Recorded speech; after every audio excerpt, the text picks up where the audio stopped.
The warning alarms filled the research station with their terrible sound.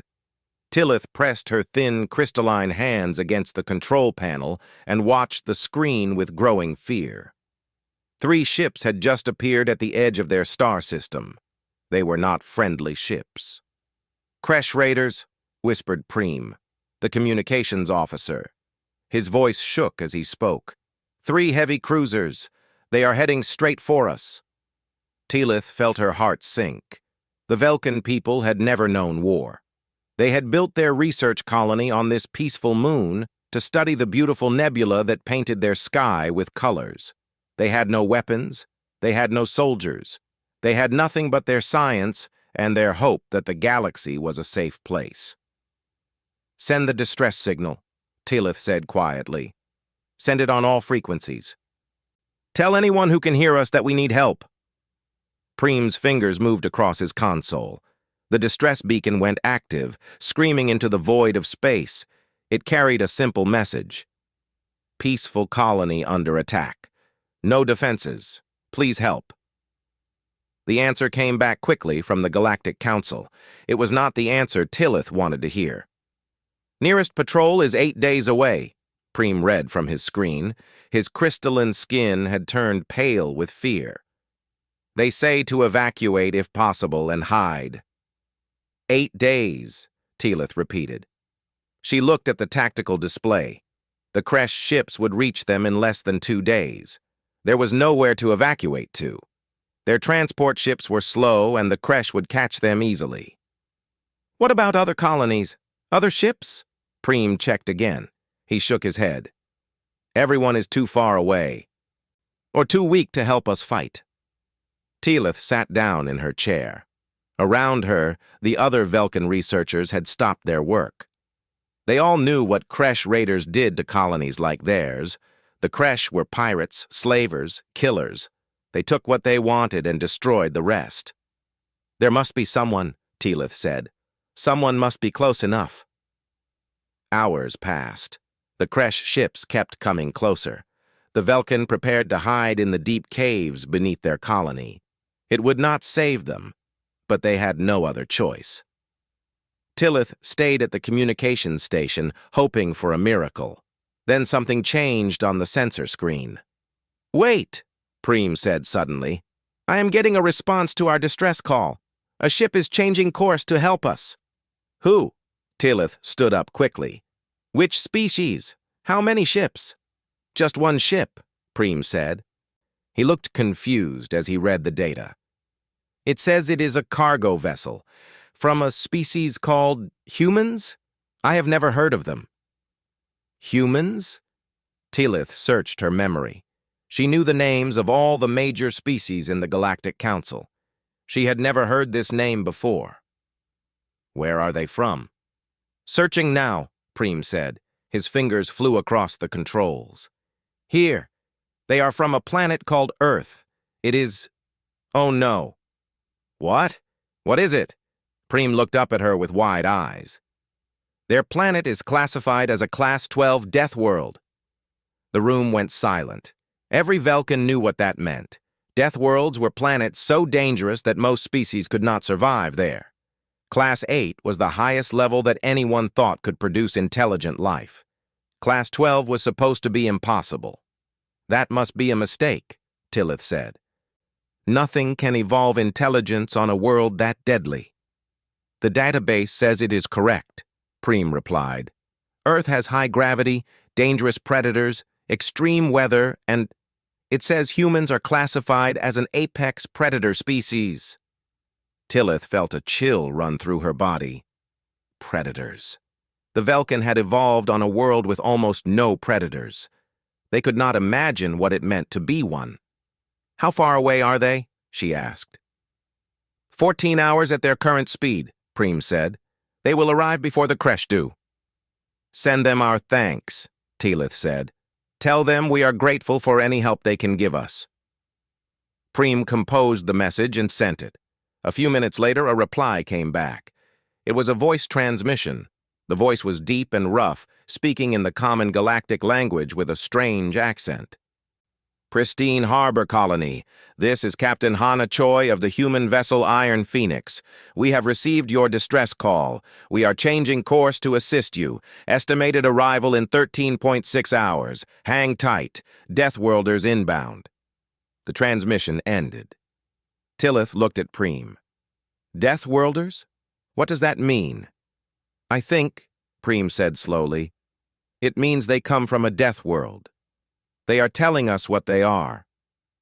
On board the Iron Phoenix, Captain Hana Choi stood on the bridge of her ship and looked at the star map.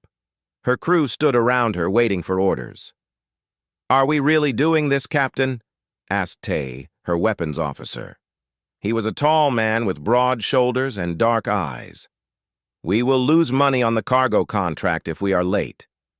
Hana did not take her eyes off the map. We are doing this. We do not leave people to die. That is not who we are. Those Kresh ships are heavy cruisers, said Mira, the pilot. She was young but skilled, with fast hands and faster reflexes. 3 against 1, bad odds. Bad odds for them, Hana said. A small smile crossed her face. They do not know what they are dealing with. Kai, start bringing our systems online. All of them. Kai, the chief engineer, grinned. Finally. I was getting bored hauling mining equipment. I will get the weapons ready. Yuna, prepare the medical bay, Hana continued. Dr. Yuna Lee nodded and headed for the door. Jay, get your Marines ready for possible boarding action. Sergeant J. Kim saluted.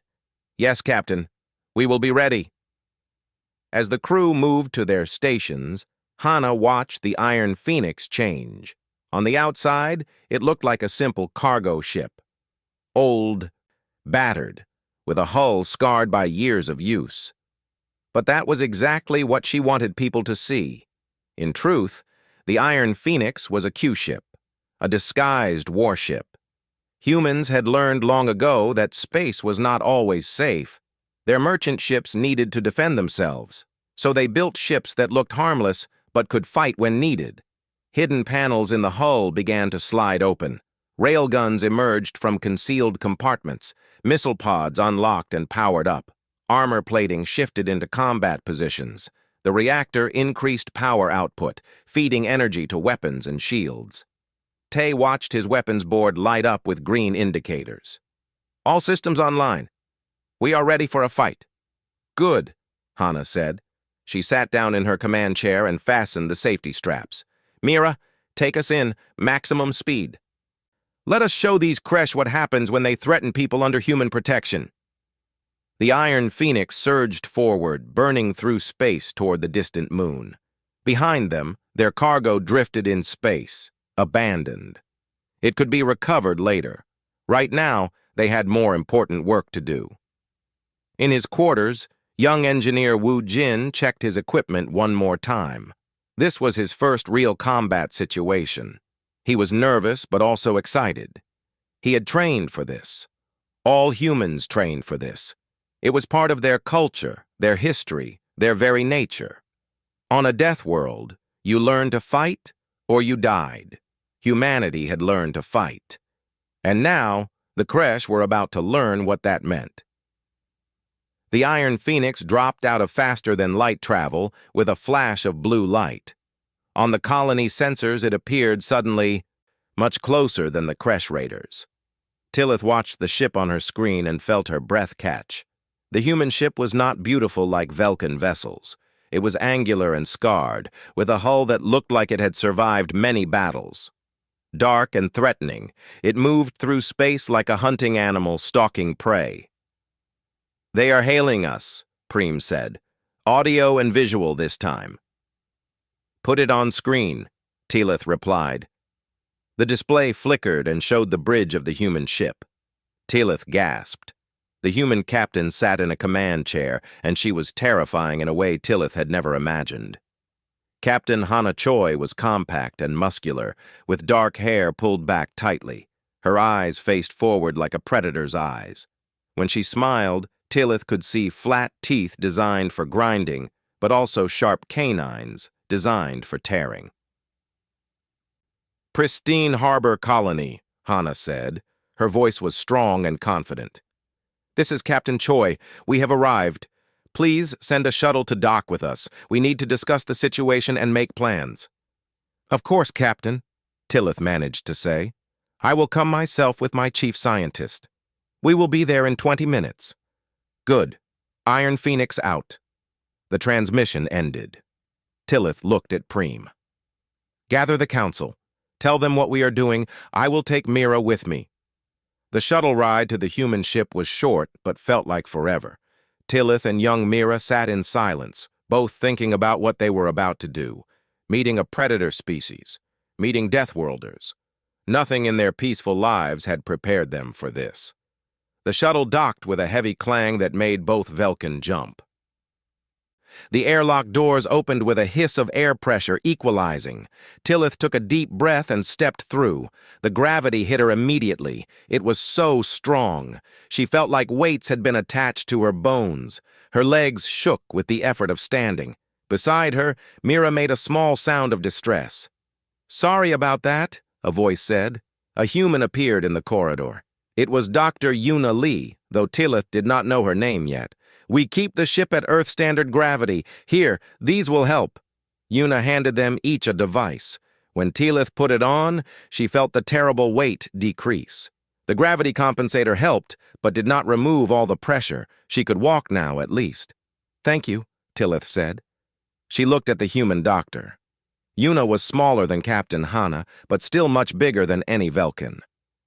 Her arms showed defined muscles even through her uniform. "Is all your world like this? The gravity?" "Yes," Yuna said with a kind smile. "Our world is heavy. We evolved to be strong because of it. Come, the captain is waiting in the briefing room." As they walked through the ship, Tillith noticed everything. The walls were thick and reinforced. There were emergency bulkheads everywhere, ready to seal off damaged sections.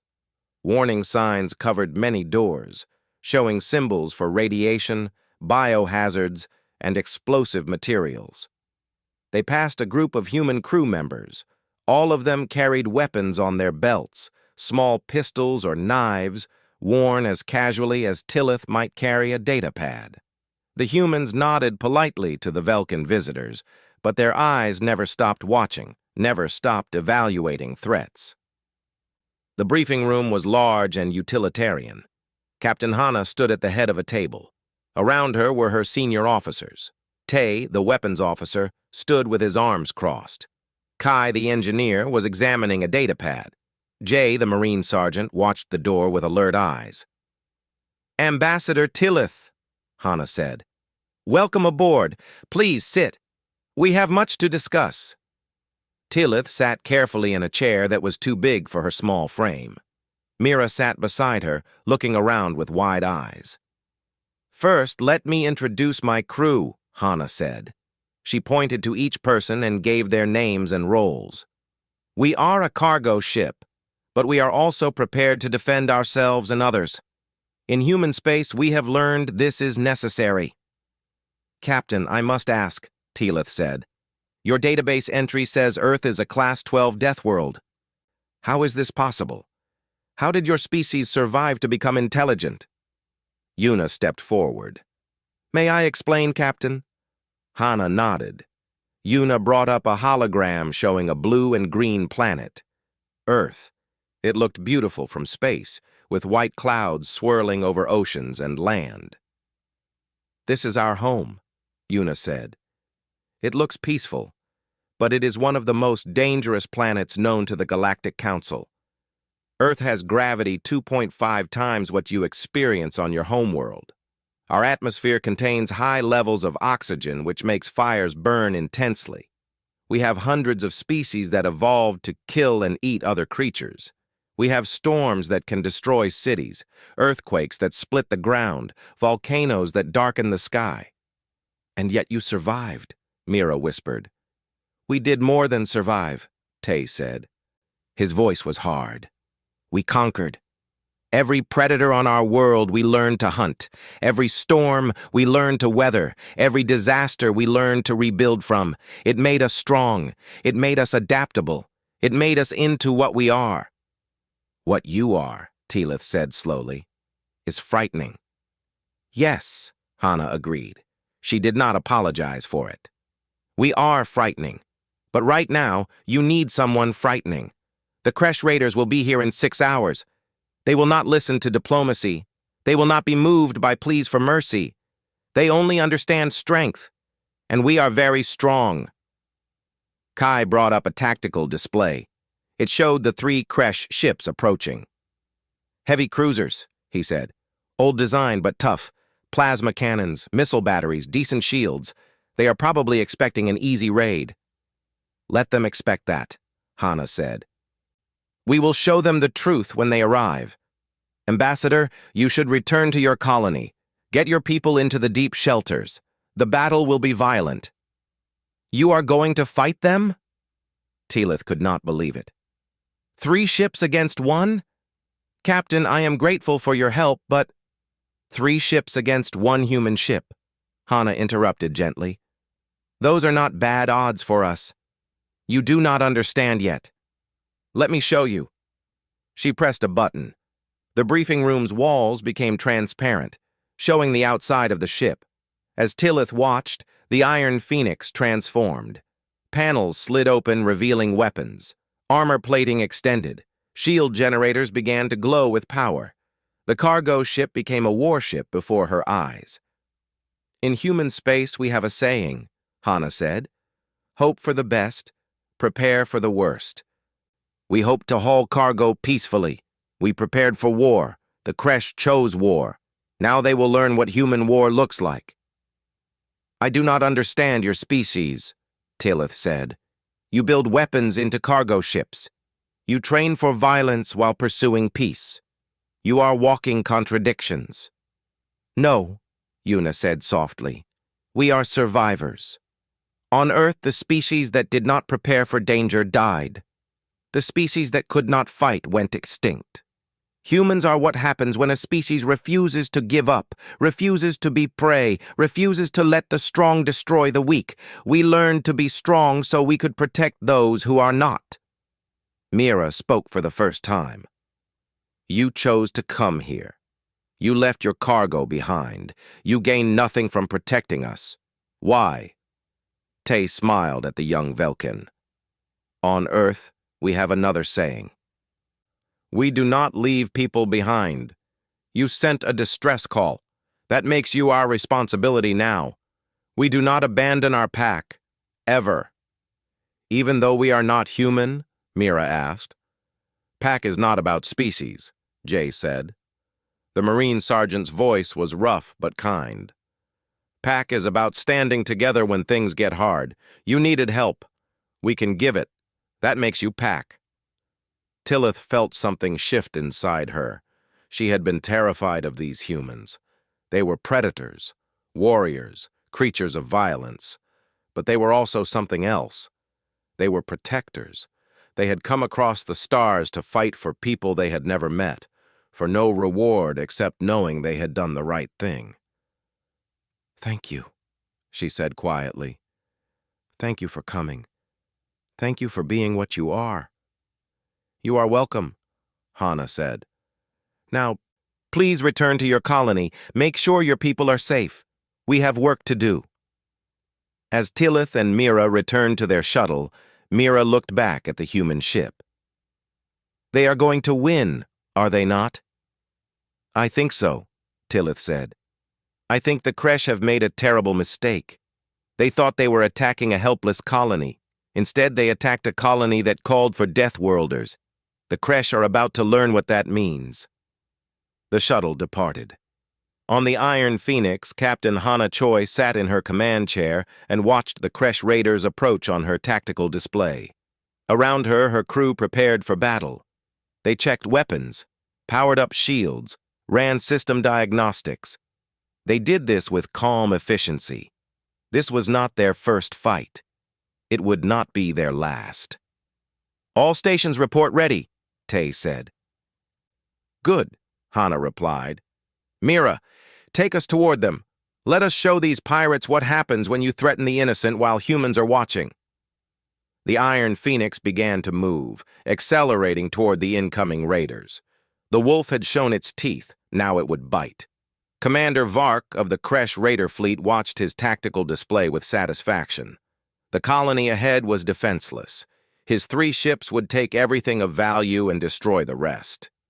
It would be an easy raid, as most raids on Council territory were.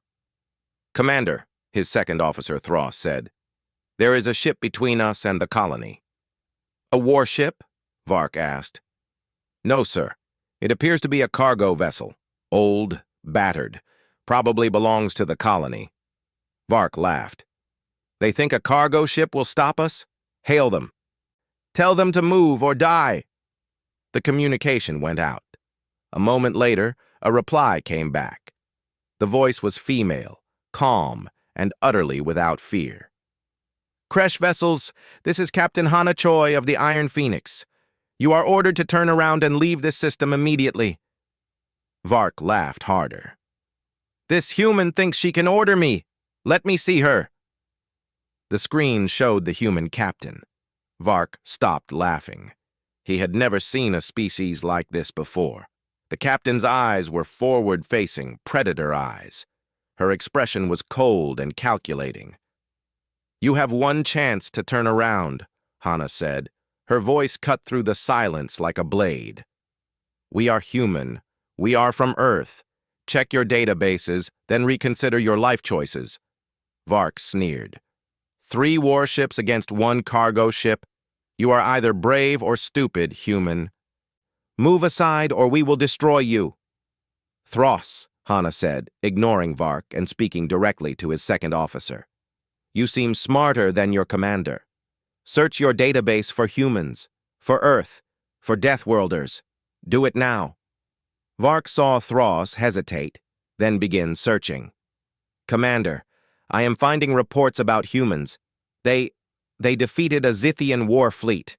They have never lost a ground battle. Their worlds all have permanent military forces. Sir, Earth is classified as a Class 12 death world, the highest classification possible." "Those reports are probably exaggerated," Vark said, but doubt had entered his voice. "Sir, I recommend we withdraw and find easier targets," Thross said quietly. "No," Vark snapped. 3 ships against 1. The odds are in our favor. All vessels, prepare to attack. Target that cargo ship. Destroy it." On the Iron Phoenix, Hana cut the communication. "They chose poorly. Mira, execute Maneuver 7. Tay, weapons free. Show them what we can do." "Yes, Captain," Mira said. Her fingers danced across the flight controls. "Hold on to something." The Iron Phoenix moved. It did not move like a cargo ship. It moved like a fighter, spinning and diving through space with impossible grace. Mira used the gravity of the nearby moon to slingshot them into an attack position that should not have been possible. The Kresh ships opened fire. Plasma bolts and missiles filled the space where the Iron Phoenix had been moments before. But the human ship was no longer there. "In position," Mira said. "Firing solution locked." "Fire," Hana commanded. The railguns spoke. They were human weapons, simple and terrible. Magnetic coils accelerated solid metal slugs to a fraction of light speed. No fancy energy beams, no complex plasma, just mass and velocity turned into kinetic destruction. The first rounds hit the lead Kresh cruiser's shields. The shields held for approximately half a second. Then they shattered like glass. The metal slugs continued through the shield and into the ship's hull. Armor meant to stop energy weapons did nothing against solid projectiles moving at such incredible speeds. The Kresh ship's entire forward section exploded. Atmosphere vented into space. The ship began to spin out of control. "First kill," Tay reported, switching targets. On the Kresh command ship, Vark stared at his screens in shock. What just happened? How did they penetrate our shields? "Kinetic weapons, Commander," Thross said. His voice shook. "They used kinetic weapons. Our shields are designed for energy weapons. Kinetic rounds go straight through. Return fire! All ships return fire!" The 2 remaining Kresh ships unleashed everything they had. Plasma cannons fired. Missiles launched, energy beams lanced through space. It was enough firepower to destroy a small station. The Iron Phoenix's point defense systems activated. Small railguns tracked incoming missiles and destroyed them with rapid-fire bursts. Flares and chaff confused targeting systems. Shield generators absorbed energy beam impacts, the power levels barely dropping. "Shields at 90%, Kai reported from engineering. "All systems nominal. Their weapons are not very effective." "They designed them for fighting other Galactic Council races," Hana said. "They did not design them for fighting Deathworlders. Tay, continue firing. Target their weapons and engines. I want them disabled, not destroyed." "Yes, Captain." The Iron Phoenix fired again. This time, the target was the second Kresh cruiser. The railgun rounds hit with precision. One shot destroyed the ship's main plasma cannon. Another shredded the missile batteries. A third hit the engine section, causing a plasma leak that forced the ship to emergency shutdown. In the colony, Tillith and the other Velkin watched on their long-range sensors. What they saw did not match anything they understood about space combat. "The human ship is smaller than the Kresh vessels," Preem said. "It should be losing. Why is it winning?" "Look at how it moves," Mira said softly. She had been watching closely. "It is not just shooting at them. It is hunting them, like a predator hunting prey." She was right. The Iron Phoenix did not fight like a council ship, trading fire and hoping to outlast the enemy. It moved constantly, using superior speed and maneuverability. It attacked from unexpected angles. It targeted weak points with surgical precision. It fought like humans had fought on Earth for millions of years, aggressively, intelligently, without mercy for those who threatened the pack. Vark's ship shuddered as another railgun round hit its shields. The shields flickered and failed. "Thros, get those shields back online." "I cannot, Commander. The damage is too severe. We need to retreat." "No, we still outnumber them. Commander, please. This is not a battle we can win." Another impact. The ship's power fluctuated. Warning alarms filled the bridge. Hana's voice came through the communication channel again. "Kresh vessels, you have lost. Surrender now and you will be allowed to escape in your pods. Continue fighting and we will turn your ships into debris. You have 30 seconds to decide." "Never," Vark growled. "All remaining weapons fire at will." The third Kresh ship, still undamaged, launched everything it had. Missiles streaked toward the Iron Phoenix in a desperate all-or-nothing attack. Mira's hands moved faster. The human ship twisted and turned through the incoming fire. Point defense guns chattered, destroying missile after missile. A few got through, impacting the shields. "Shields at 70%, Kai reported, still well within acceptable parameters. "Tay, remove that ship from the battle," Hana ordered. Her voice was cold now. They had been given a chance to surrender. They had refused. "Targeting their reactor," Tay said. "Firing." The railgun round traveled across space faster than the Kresh sensors could track. It hit the third ship's reactor section with devastating accuracy. The reactor went into emergency shutdown. Without power, the ship became a floating piece of metal. 2 Kresh ships disabled, 1 severely damaged. The battle had lasted less than 30 minutes. "Commander Vark," Hana said, "this is your last warning. Abandon ship now or my next shots go into your life support systems." Thros grabbed Vark's arm. "Commander, we have lost. We must go." Vark looked at his tactical display. His fleet was destroyed. His reputation was ruined. But he was not dead yet. "Fine," he spat. "All crew abandon ship. Get to the escape pods." On the Iron Phoenix, they watched as escape pods began launching from all 3 Kresh ships. "Should we stop them?"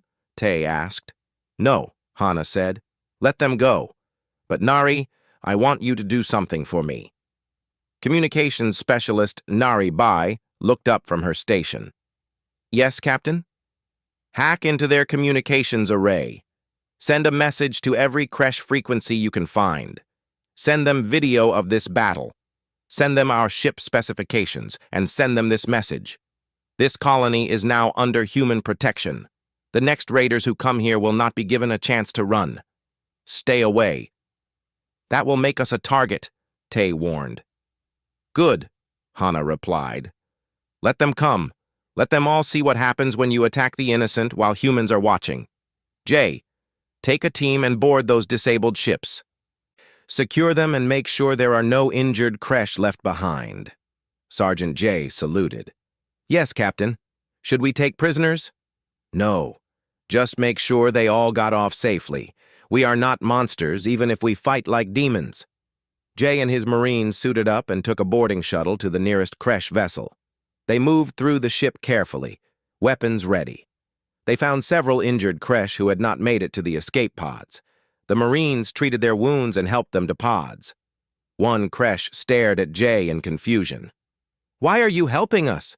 We tried to kill you. Because we are not you, Jay said simply. We fight hard, but we do not kill unnecessarily. Now get in the pod before I change my mind. Back on the colony, the Velkin stood in stunned silence. They had watched 3 warships lose to a single cargo vessel. They had watched humans fight with a skill and ferocity that should not exist. They are terrifying, Preem whispered. Yes, Tillith agreed, but they are terrifying on our side. Remember that. Remember that when we sent out a call for help, it was the Deathworlders who answered. The Iron Phoenix began moving toward the colony, its work done. 3 disabled creche ships drifted in space behind it, monuments to what happened when predators picked the wrong prey. The message was sent. The galaxy would hear it, and those who preyed on the weak would learn a new truth. Humanity had arrived, and the rules had changed. The escape pods drifted through space, carrying the surviving creche raiders away from their destroyed fleet. In one pod, Commander Vark sat in humiliated silence. In another, Thros recorded everything he had witnessed into the pod's data system. They must be warned, Thros said to himself. Every raider, every pirate, every criminal in 3 sectors must know. The humans are not prey. They are hunters. The Iron Phoenix moved slowly toward the colony, its weapons still powered but no longer tracking targets. On the bridge, Captain Hana reviewed the damage reports. Shields at 65% and recharging, Kai reported from engineering. Minor hull scoring from plasma impacts. Nothing serious. We can repair it all in a few hours. Good work, everyone, Hana said. Mira, that was some of the best flying I have ever seen. Tay, your targeting was perfect. Kai, the ship performed flawlessly. Just another day for the Iron Phoenix, Mira said with a tired smile. Captain, Nari said from communications, I have sent the message to all known creche frequencies. I also transmitted it to several pirate networks and black markets. Everyone will know what happened here within a day. Excellent. Make sure it includes our warnings. This sector is now a bad place to do illegal business. A call came in from the colony. Tillith's face appeared on the screen, her crystalline features showing relief and lingering fear. Captain Choi, we do not have words for what you have done. You saved us all. We did what was necessary, Hana replied. How are your people? Frightened, but safe. May we come aboard again? We need to discuss what happens next. Of course. Bring whomever you need. We have much to talk about. An hour later, Tillith returned to the Iron Phoenix with several other Velkin, including Preem and Mira. This time, the gravity compensators were ready for them. They gathered in the briefing room where Dr. Yuna had prepared refreshments compatible with Velkin biology. First, Hana began, we need to discuss the disabled creche ships. My engineer says they can be salvaged and repaired. They are crude by our standards, but functional. Your colony could use them for system defense once we strip out the offensive weapons and install better targeting systems. Tillith looked uncomfortable. Captain, the Velkin people do not build weapons. We do not fight. I understand, Hana said gently. but the galaxy has predators in it. The Kresh are not the only ones. If you want to survive, you need to be able to defend yourselves. Or you need to find allies who will defend you. Are you offering to be those allies? Tillith asked. I am offering to help you decide what is best for your people. Dr. Yuna, would you explain? Yuna stood and brought up information on the display. I have been studying Velkan physiology. Your people evolved on a peaceful world.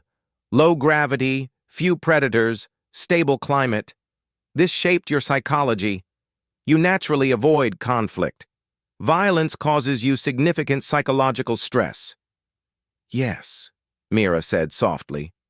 Watching the battle today was very difficult, even knowing you were protecting us. I understand, Yuna continued, and I am not suggesting you become warriors.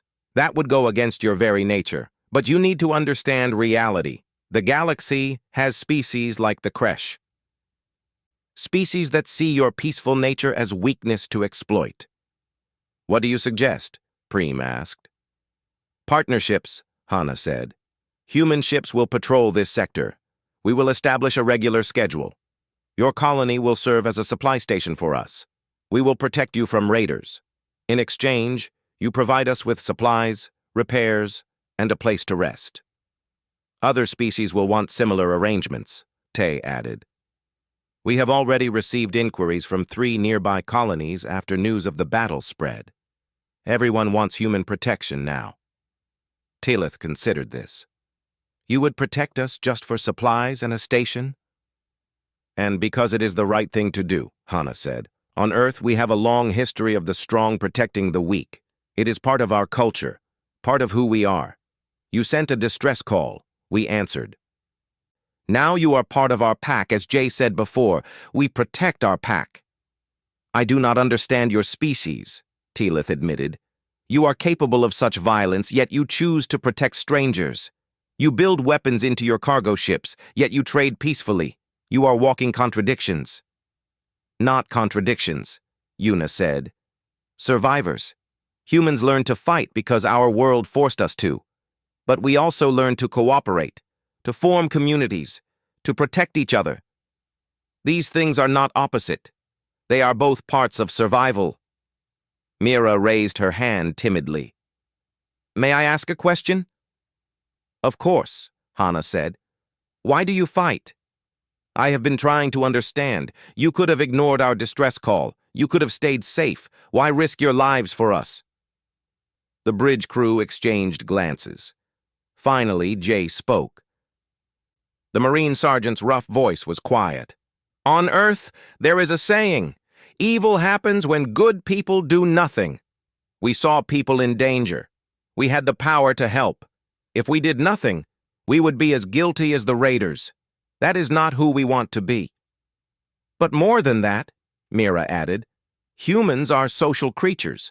We survived on our dangerous world by working together, by protecting our families, our tribes, our communities. When we went to space, we brought that with us. Now our community is bigger. It includes people from other worlds. But the principle is the same. We take care of our own. And now we are your own? Tillith asked. Yes, Hana said simply. You called for help. We came. That makes you family now. That is how humans work. Over the next few days, the relationship between the colony and the Iron Phoenix crew deepened. Yuna and her medical team worked with Velkan scientists, teaching them trauma response procedures.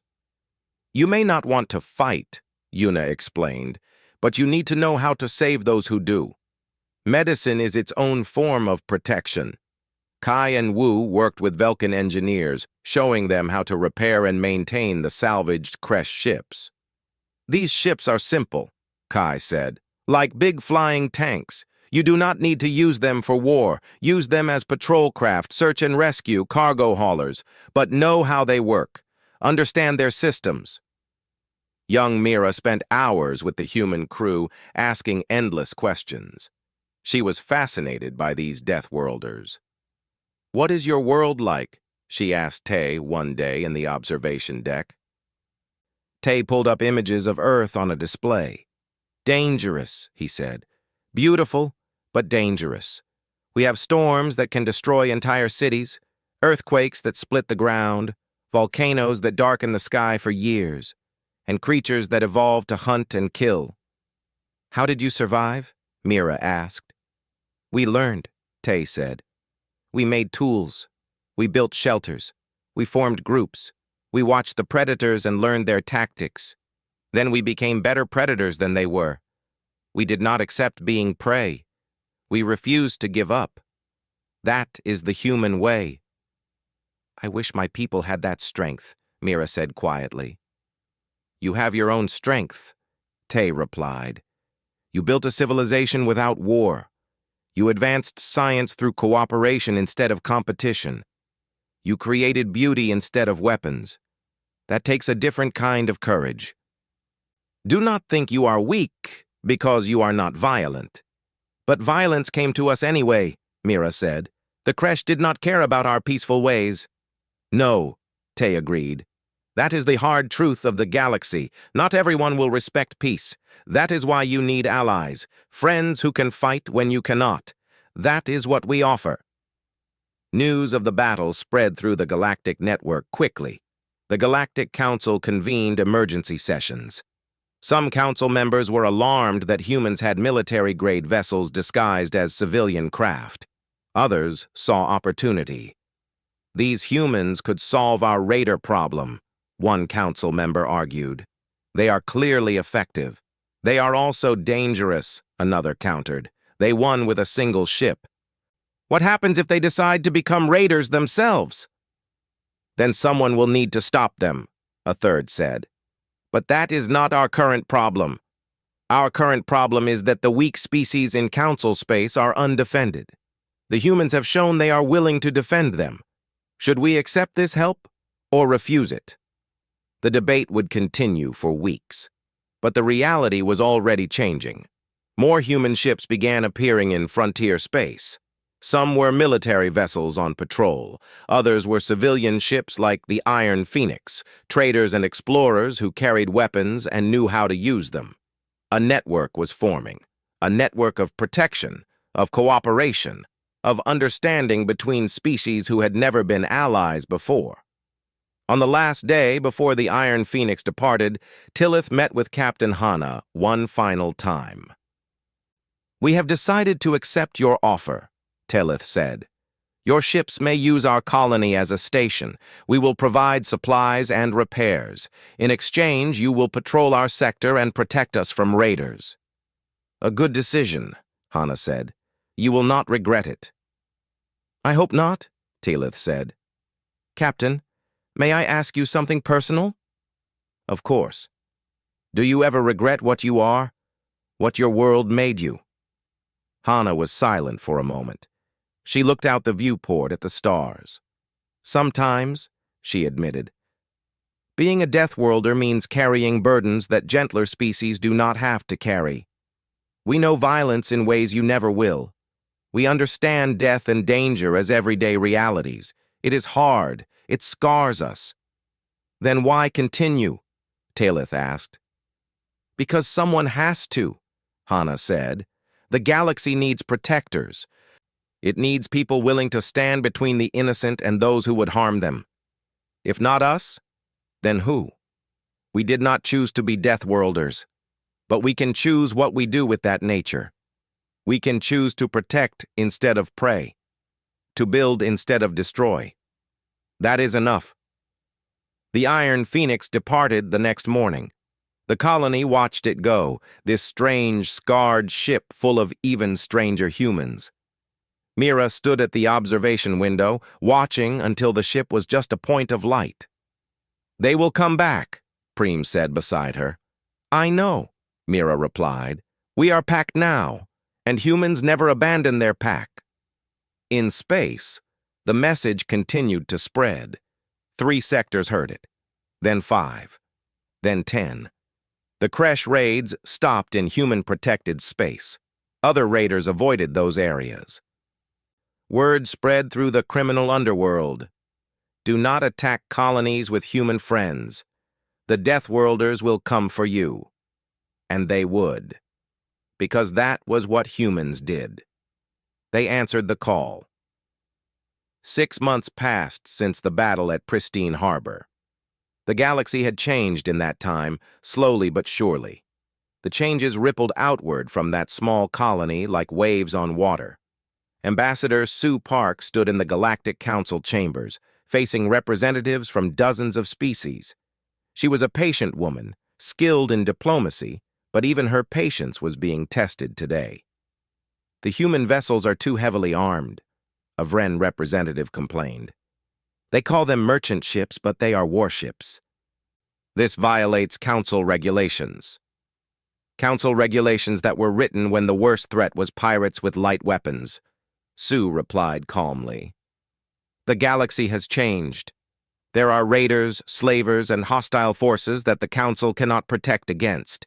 Human ships must be able to defend themselves and those who call for help. But this sets a dangerous precedent, another representative argued. If humans can arm their civilian ships, why not other species? Other species are welcome to do so, Sue said. We have never claimed an exclusive right to self-defense, but most species do not come from death worlds. They do not have the culture or psychology for warfare. We do. That is not our fault. It is simply reality. The debate continued, but Sue knew the truth. The Council could argue all they wanted. The reality was that human protection worked.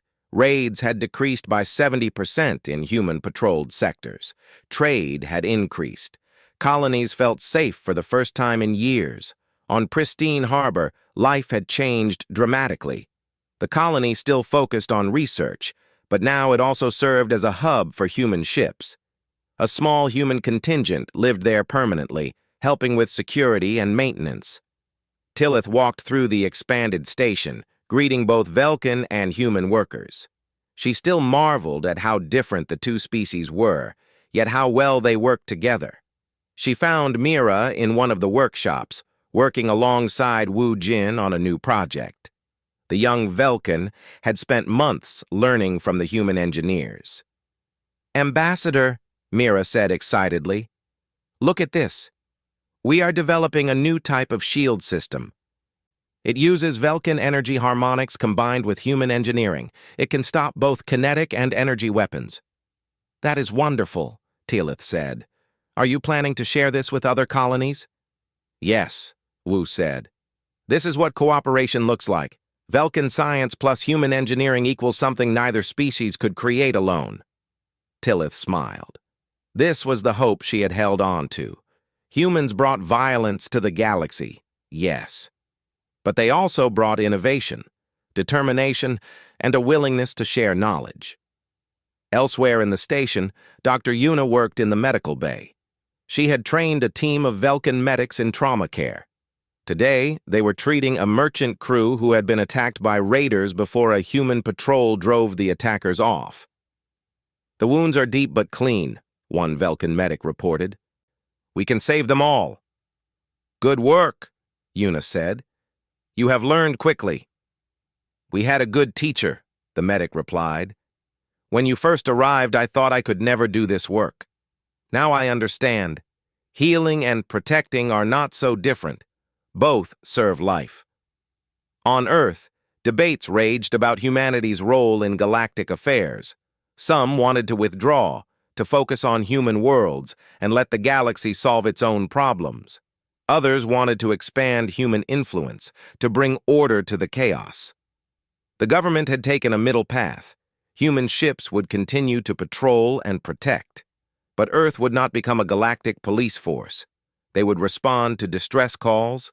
They would honor their agreements with allied colonies, but they would not impose their will on others. It was a delicate balance, and not everyone was happy with it. In deep space, the Iron Phoenix continued its work.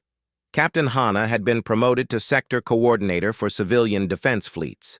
She now commanded a network of 20 ships, all volunteers, all willing to answer distress calls. Today, a new call had come in. A mining colony on the edge of Council space, under attack by an unknown hostile force.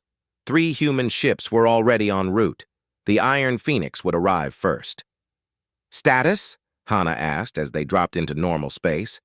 "The colony is under bombardment," Tay reported. "Unknown aggressors, not Kresh. Something new." "Hail them," Hana ordered. "Let us see if they understand reason." The communication channel opened. The response was immediate and hostile. "Human vessel, this does not concern you. Leave now or be destroyed." Hana smiled coldly. "You are attacking a civilian colony in Council space.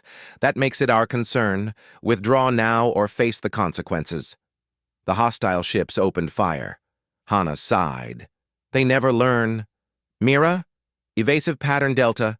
Tay, return fire. Show them what happens when they ignore warnings." The battle was brief, but intense. The hostile ships were well armed but unprepared for human tactics.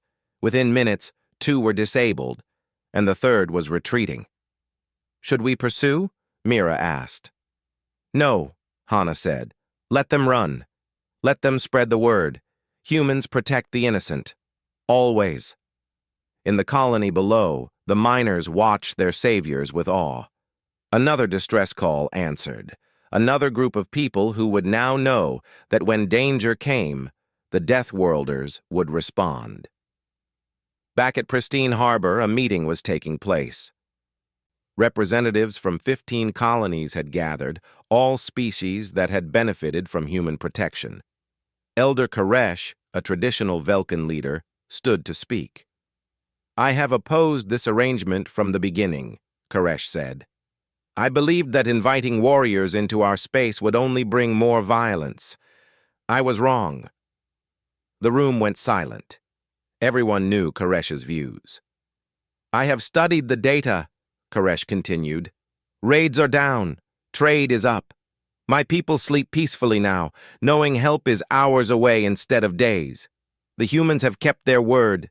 They protect but do not rule.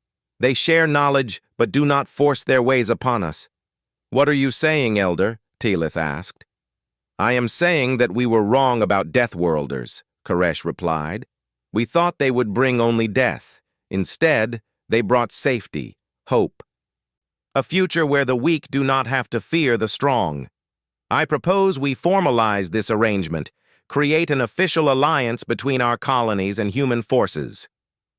The vote was unanimous. The Frontier Alliance was born that day, 15 colonies, protected by human patrols, working together for mutual benefit.